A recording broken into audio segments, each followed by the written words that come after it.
నమస్తే, welcome to my channel జ్యోతిషలయులు. మన వ్యక్తిగత జాతక చక్రంలో సూర్యుని యొక్క స్థితిగతుల గురించి నేను కొన్ని ముఖ్యమైన విషయాలు వివరిస్తాను. సూర్యుడు సాక్షి అంటారు. అంటే మనము ఉదయం లేస్తూనే మనకు భగవంతుడు ఉన్నాడో లేడో అనేది పక్కన పెడితే, అంటే కొంతమందికి భగవంతుడు నాస్తికులు ఆస్తికులు ఉంటారు. నాస్తికులు భగవంతుడు అని సపరేట్గా ఏమీ లేదు అని చెప్పి వారు వాదిస్తుంటారు. ఆస్తికులు అంటే భగవంతుడి మీద నమ్మకం కలిగిన వారు. ఈ విధంగా సూర్యుడు ప్రత్యక్ష దైవంగా పేర్కొనబడినాడు వేదాంగమైన జ్యోతిష శాస్త్రంలో. ఇటువంటి సూర్యుడు మనకు వ్యక్తిగతంగా మన జీవితంలో ఏ విషయాలకు ప్రాతినిధ్యం వహిస్తాడో, సూర్యుడు యొక్క స్థితి జాతచక్రంలో, మన వ్యక్తిగత జాతచక్రంలో సూర్యుడు ఏ రాశుల్లో ఉంటే ఎటువంటి ఫలితాలు మనకు కలుగజేస్తాడు అని కొన్ని విషయాలు నేను వివరిస్తాను. ముఖ్యంగా సూర్యుడు మేషరాశిలో కానీ, సింహరాశిలో కానీ, కుంభరాశిలో అయినా కూడా కొన్ని మంచి ఫలితాలు ఇస్తున్నాడు. మకర కుంభరాశుల్లో, మేషరాశిలో, సింహరాశిలో సూర్యుడు స్థితి పొంది ఉన్నప్పుడు వ్యక్తిగత జాతక చక్రంలో, అంటే మనము ఏ వ్యక్తి అయినా జన్మించిన సమయంలో సూర్యుడు ఏ రాశిలో ఉన్నాడు అనే దాన్ని బట్టి మనకు ప్రభుత్వ కారకత్వాలు, అంటే వృత్తి ఉద్యోగాల విషయాలు, ఉద్యోగానికి సంబంధించిన విషయాలు, రాజకీయ విషయాలు, అంటే మనకి రాజకీయ పరంగా ఏమైనా పదవి ప్రాప్తి కలిగే అవకాశాలు కానీ, లేకుంటే రాజకీయ రంగంలో ప్రవేశించి ఏదైనా ఒక ఉన్నతమైన స్థాయికి ఎదగడానికి సూర్యుని యొక్క పరిస్థితి, అంటే సూర్యుడు మన రాశిచక్రంలో ఎక్కడ స్థితి పొంది ఉన్నాడో మనం జన్మజాతకంలో అనే దాన్ని బట్టి ఆధారపడి ఉంటుంది.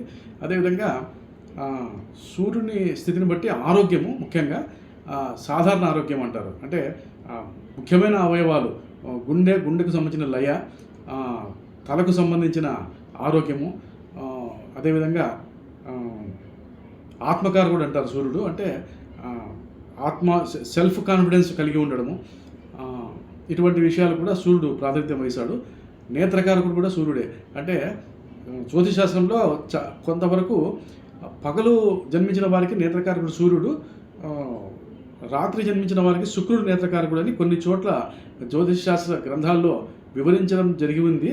కానీ ప్రాక్టికల్గా తీసుకుంటే అది సూర్యుడు నేత్రకారకుడు అనేది పగలు రాత్రికి సంబంధం లేదు. సూర్యుడు నేత్రకారకుడే. ఎందుకంటే మహావిష్ణువు యొక్క డిస్క్రిప్షన్, అంటే లార్డ్ విష్ణు యొక్క డిస్క్రిప్షన్లో వివరణ పురుష సూక్తం అని ఉంది. అందులో చక్షో సూర్యో అజాయత, చంద్రమా మనసో జాత, చక్షో సూర్యో అజాయత అని వివరించబడి ఉంది. అంటే మహావిష్ణు యొక్క చక్షువులు అంటే కళ్ళ నుండి ఉద్భవించిన ఒక తేజస్సు కలిగిన శక్తిగా సూర్యుని అభివర్ణించారు. కాబట్టి సూర్యుడు మనకు నేత్రకారకుడుగా తెలుస్తుంది. ఆ విధంగా కంటికి సంబంధించిన అనారోగ్యాలు, కంటికి సంబంధించిన దోషాలు ఏవైనా ఉన్నా కూడా అవి సూర్యుడి యొక్క స్థితిగతుల ద్వారా నివారించబడతాయి అన్నమాట. సో ఆ విధంగా సూర్యుడు చాలా ముఖ్యమైన పాత్ర పోషిస్తాడు మన వ్యక్తిగత జీవితంలో, ఆరోగ్య విషయంగా కానీ, లేకుంటే వృత్తి ఉద్యోగాల పరంగా కానీ. ఈ విధంగా కీర్తి ప్రతిష్టలు అంటారు. అంటే మనకి ఏదైనా రంగంలో మనం సాధించే విషయాలకు సంబంధించిన గొప్పతనము అంటారు, అంటే కీర్తి ప్రతిష్టలు అంటారు. అటువంటి విషయాలకు కూడా సూర్యుడు ప్రాతినిధ్యం వహిస్తాడు. ఇది చాలా ముఖ్యమైన విషయము. సూర్యుడు సాధారణంగా మేషరాశిలో కానీ, సింహరాశిలో కానీ, కన్యారాశిలో కొంతవరకు మంచి ఫలితాలు ఇస్తాడు. కన్యారాశిలో కానీ, మకర రాశి, కుంభరాశిలో కూడా కొంతవరకు మంచి ఫలితాలు ఇస్తున్నాడు. ఈ విధంగా ధనుసు రాశిలో కూడా చాలా అద్భుతమైన ఫలితాలు ఇస్తాడు సూర్యుడు. ధనుసు రాశిలో స్థితి పొంది ఉంటే ఏ వ్యక్తి అయినా వారి యొక్క జన్మించిన సమయంలో ధనుసు రాశిలో సూర్యుడు స్థితి పొంది ఉండి, అది సాధ్యమైనంత వరకు 1, 5, 9 అంటే జన్మలగ్నం కానీ, పంచమ స్థానం 5వ స్థానం కానీ, 9వ స్థానం కానీ అయి ఉంటే సూర్యుడు ధనుసు రాశిలో కానీ, మేషరాశిలో కానీ, సింహరాశిలో కానీ, కుంభరాశిలో కానీ ఈ విధంగా స్థితి పొంది ఉన్నప్పుడు వారు ఏదైనా ప్రభుత్వ పదవులు అలంకరించడం కానీ, పొందడం కానీ, ప్రభుత్వానికి సంబంధించిన ముఖ్యమైన పదవులు, కీలకమైన అధికారము, హోదా ఇటువంటి విషయాలు కలిగి ఉండే అవకాశం ఎక్కువగా ఉంటుంది. అదేవిధంగా నేను ఇందాక చెప్పిన రాశుల్లో సూర్యుడు ఉన్నప్పుడు ఆ రాశి వారి వ్యక్తిగత జన్మలగ్నము రీత్యా తీసుకుంటే ప్రతి ఒక్కరూ ఏదో ఒక లగ్నంలో జన్మించడం జరిగి ఉంటుంది. ఈ 12 రాశుల్లో వారి యొక్క జన్మ సమయాన్ని అనుసరించి ఏదో ఒక జన్మలగ్నంలో ప్రతి వ్యక్తి జన్మించి ఉండడం జరుగుతుంది. సో ఆ వ్యక్తి జన్మించిన జన్మ లగ్నాన్ని అనుసరించి సూర్యుడు ఎన్నవ రాశిలో స్థితి పొంది ఉన్నాడు. మొత్తం 12 రాశులు ఉంటాయి. జన్మలగ్నాన్ని బేరీజ్ వేసుకుంటే జన్మలగ్నం నుండి 12 స్థానాలు. సో వీటిలో సూర్యుడు ఏ స్థానంలో స్థితి పొంది ఉన్నాడో అనే దాని మీద మనకు సూర్యుడు ఇచ్చే శుభ ఫలితాలు ఆధారపడి ఉంటాయి. ఉదాహరణకు మేషరాశిలో సూర్యుడు ఉన్నాడు అనుకుంటే, ఒక వ్యక్తి మేషలగ్నంలో జన్మించి ఉంటే సూర్యుడు పంచమాధిపతి అవుతూ ఉన్నాడు. అంటే పుత్రకారకుడు, పుత్రస్థానానికి సంబంధించిన వాడు, సంకల్పము, మంత్రస్థానము, మంత్రోపాసన ఇటువంటి విషయాలన్నీ వారికి చాలా అద్భుతంగా రాణించగలుగుతారు. ఇటువంటి విషయాల్లో అంటే వారి యొక్క సంతానం యొక్క అనుకూలతలు చాలా బాగుంటాయి. అదేవిధంగా వారు కీర్తి ప్రతిష్టలు కానీ, గౌరవ మర్యాదలు పొందగలుగుతారు. వారు ఏదైనా అంచనాలు వేస్తే సంకల్పం అంటారు. ఏదైనా అనుకుంటే ఆ కార్యక్రమాన్ని నిర్విఘ్నంగా సాధ్యమైనంత వరకు పూర్తి చేయగలుగుతారు. ఏదైనా ఒక వ్యవహారం కానీ, సంకల్పం కానీ నిర్ణయం తీసుకుంటే ఆ నిర్ణయానికి కట్టుబడి ఏదైతే వారు కోరిక కలిగి ఉన్నారో దాన్ని వారి అంచనాలకు తగినట్లుగా వారు దాన్ని సంపూర్ణం చేసుకోగలుగుతారు. ఇది లగ్నంలో సూర్యుడు, జన్మలగ్నంలో మేషలగ్నమై అక్కడ సూర్యుడు స్థితి పొంది ఉంటే వారు ఏదైనా ప్రభుత్వ పదవులు కానీ, ప్రభుత్వ హోదా, అధికారాలు కలిగి ఉండే అవకాశం ఉంటుంది. చాలా వరకు పంచమాధిపతి సూర్యుడు లగ్నంలో ఉంటే వృత్తి ఉద్యోగాల పరంగా కూడా మంచి ఉన్నత స్థాయిలో వారు కొనసాగడం జరుగుతుంది. అదేవిధంగా సపోజ్ సూర్యుడు సింహరాశిలో ఉన్నాడు అనుకుంటే, మేషలగ్నంలో జన్మించిన వ్యక్తికి సింహరాశిలో ఉన్నాడు అనుకుంటే వారికి సంతానం ద్వారా చాలా అద్భుతమైన విజయాలు, సంతానం యొక్క అభివృద్ధి చాలా గణనీయంగా ఉంటుంది. అదేవిధంగా పంచమ స్థానంలో సూర్యుడు ఉంటే మంచి ఉపాసనా బలము, దైవ బలము తోడు ఉంటుంది. అదేవిధంగా ఆరోగ్యం కూడా చాలా స్థిరంగా ఉంటుంది. వైద్యులతో వీరికి చాలా వరకు వైద్యులతో అవసరం లేకపోవచ్చు. చాలా వరకు అంటే వైద్యుల అవసరం లేదంటే ఆరోగ్యం చాలా ప్రశస్తంగా బాగుంటుంది అని దాని అర్థము. ఆ విధంగా అదే సూర్యుడు ధనుసు రాశిలో మేషలగ్నంలో జన్మించే వ్యక్తికి 9వ స్థానం అవుతుంది. ధనుసు రాశిలో సూర్యుడు స్థితి పొంది ఉండడం ద్వారా వారికి పితృ అనుకూలతలు, పితృస్థానం అవుతుంది. మేషలగ్నానికి ధనుసు రాశి పితృస్థానం. సో ఆ పితృస్థానంలో ధనుసు రాశిలో సూర్యుడు ఉంటే వారు జన్మించిన సమయంలో మేషలగ్నం నుండి లెక్కేస్తే 9వ స్థానంలో సూర్యుడు ఉంటే అది భాగ్యస్థానం అంటారు, పితృస్థానం అని కూడా అంటారు. అంటే ఎంతో అదృష్టం చేసుకునేవారుగా తెలియబడతారు. వారి యొక్క తండ్రి యొక్క అనుకూలతలు చాలా అద్భుతంగా ఉంటాయి. అంటే తండ్రి యొక్క అధికారం, తండ్రి యొక్క వృత్తి ఉద్యోగాల పరంగా తీసుకున్నా కూడా వారు చాలా ఉన్నతమైన పదవుల్లో కొనసాగి ఉండడం జరిగి ఉంటుంది. అదేవిధంగా తండ్రి యొక్క అనుకూలతలు అంటే ఏదైనా గ్రామాధికారం కానీ, పట్టణ అధికారం కానీ, నగర మేయర్స్ కానీ ఉదాహరణ తీసుకుంటే ఇటువంటి మంచి ఉన్నత పదవులు, కమిషనర్సు, ఈ విధంగా ర్యాంకింగ్, మంచి ర్యాంక్ ఉండే పదవుల్లో వారు కొనసాగి ఉండడం జరిగి ఉంటుంది. వీరికి కూడా మంచి అద్భుతమైన ఫలితాలు అంటే వారికి తండ్రి తాతలకు సంబంధించిన విషయాలు చాలా అద్భుతంగా ఉంటాయి. వారి నుండి వీరికి ఎంతో ఆశీర్వాదం దొరుకుతుంది అని దాని ఏదో ఒక అదృష్టం కలుగుతుందని కూడా మనం చెప్పవచ్చు. సూర్యుడు భాగ్యస్థానం 9వ స్థానంలో ధనుసు రాశిలో స్థితి పొంది ఉండడం ద్వారా మేష లగ్నంలో జన్మించిన వారికి ఇటువంటి శుభ ఫలితాలు కలుగుతూ ఉంటాయి. అదేవిధంగా వృషభ లగ్నం తీసుకుంటే వృషభ లగ్నానికి సపోజ్ సింహరాశిలో సూర్యుడు ఉన్నాడనుకుంటే వారు జన్మించిన జాతక చక్రంలో వృషభ లగ్నంలో జన్మించి ఉంటే 4వ స్థానంలో సూర్యుడు స్వక్షేత్ర స్థితి పొందుతాడు. ఆ విధంగా వారికి ఈ ప్రభుత్వానికి సంబంధించిన హోదా, అధికారం కలిగిన ఇండ్లు కలిగి ఉండడము, అంటే వారు నివసించే భవనాలు, వారి ఉన్న చోటు అంటే నివసించే స్థానము, వారి యొక్క గృహ సౌఖ్యము, ఇటువంటి విషయాలు చాలా అత్యున్నత స్థాయిలో ఉంటాయి. అంటే సెక్యూరిటీ ఉండడము, ఇంటి వెలుపల మంచి పెలాషియస్ బిల్డింగ్స్ అంటారు, అవుట్ హౌసెస్, గార్డెన్స్, ఇటువంటి పరిసరాలు కలిగిన ఇళ్లలో వారు జీవించడం జరుగుతుంది. ఉదాహరణకు అటువంటి హోదాలు, అధికారాలు కలిగి ఉండే అవకాశం ఉంటుంది. వృషభ లగ్నం వారికి 4వ స్థానమైన సింహరాశిలో స్థితి పొంది ఉన్నా, లేకుంటే ఉదాహరణకు కుంభరాశిలో స్థితి పొంది ఉన్నా కూడా అద్భుతమైన ఫలితాలు వారు అనుభవిస్తారు.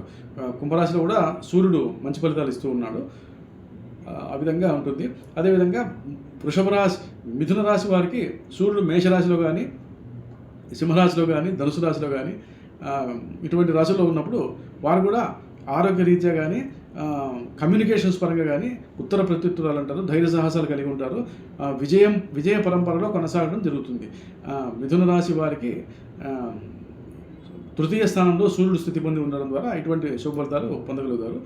ఒకవేళ జన్మలగ్నంలో ఉన్నా కూడా తృతీయాధిపతి జన్మలగ్నంలో ఉంటే థర్డ్ లార్డ్ అంటారు. దాని ద్వారా కూడా మంచి ఉన్నతమైన ధైర్య సాహసాలు కలిగి ఉంటారు.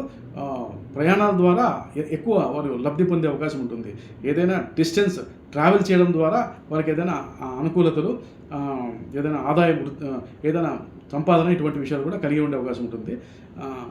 ఈ విధంగా సూర్యుడు యొక్క స్థితిని బట్టి జాతక చక్రంలో మనకు ఏ విధమైన విషయాలు, పితృ సౌఖ్యము, తండ్రికి సంబంధించిన శుభ ఫలితాలు, అంటే తండ్రి యొక్క అనుకూలతలు, తండ్రితో వారి యొక్క తండ్రి గారితో కానీ తాతగారితో కానీ దీర్ఘకాలము సంబంధ బాంధవ్యాలు కలిగి ఉంటారు. అంటే ఎక్కువ కాలము.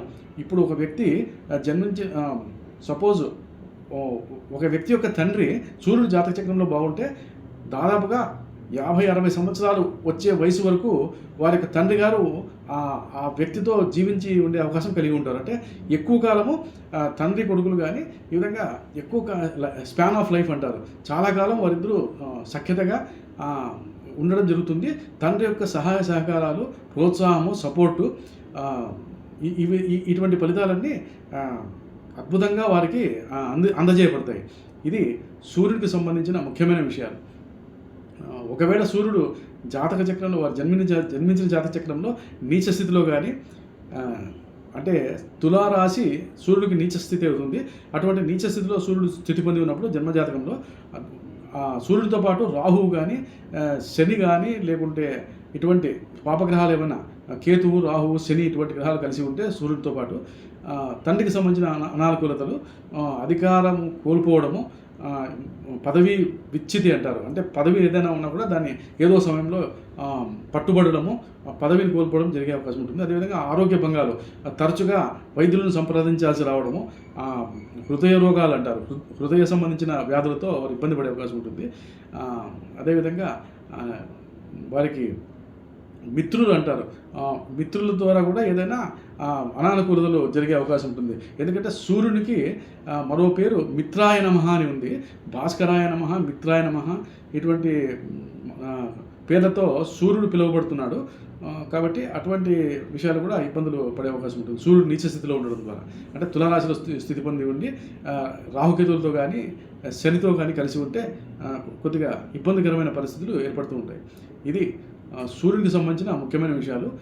ఒకవేళ సూర్యుడు ఇటువంటి బలహీనంగా ఉంటే వారి వ్యక్తిగత జాతక చక్రంలో ఆదివారం రోజు ఆదిత్య హృదయం పారాయణం చేయడం ద్వారా, దాంతోపాటు సూర్యాష్టకము పఠించడము, సూర్యుడికి నమస్కారాలు చేయడము, అర్ఘ్యప్రదానం చేయడం. అంటే అర్ఘ్యం అంటే ఒక రాగి పాత్ర కానీ వెండి పాత్ర తీసుకొని అందులో దోసిట్లో నీళ్లు తీసుకొని సూర్యోదయం సమయంలో తూర్పుకు అభిముఖంగా కూర్చొని సూర్యుడికి సంబంధించిన స్తోత్రాలు పఠిస్తూ నీటిని దోసిట్లో నీరు ఉంచుకొని ఆ స్తోత్ర పారాయణ చేసిన తర్వాత ఆ నీటిని ఆ పాత్రలోకి వదిలేయాలి. దీన్నే అర్ఘ్యప్రదానం అంటారు. ఆ విధంగా అర్ఘ్యం వదలడం ద్వారా కూడా సూర్యుడికి సంబంధించిన దోషాలు నివారణ అయ్యి మనకు అధికారము, హోదా, కీర్తి ప్రతిష్టలు, పదవీ ప్రాప్తి లేదా ఉద్యోగ ప్రాప్తి, ఆరోగ్యము, నేత్ర రోగాలు రాకుండా ఉండడము, తర్వాత మిత్రుల యొక్క సహాయ సహకారాలు, తండ్రి యొక్క అనుకూలతలు, ఈ విషయాలన్నీ ఇట్లోనూ చాలా ఉన్నతమైన ఫలితాలు పొందే అవకాశం ఉంటుంది. ఇది సూర్యుడికి సంబంధించిన ముఖ్యమైన విషయాలు.